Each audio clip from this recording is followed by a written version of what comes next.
Yo mga paps, andito na yung ating asola mga paps after 6 days mula nung lagyan natin ang panimulang. Kukunting-kunti lang mga paps yung lagay natin.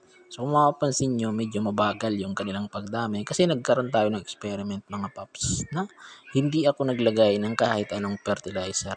Talagang tubig lang mga paps. Kung meron man fertilizer yan is kunting-kunti lang dun sa ilalim ng rep tub. Yung mga natira nung binubuo natin mga paps. Pero konting-konti lang kasi yung nilagay natin ditong panimula mga paps. So kaya mo ang bilangin eh. Parang mga ganyan lang. Ganyan lang yung sinimula natin. Pero tingnan nyo, dumami pa rin sila mga paps after almost a week.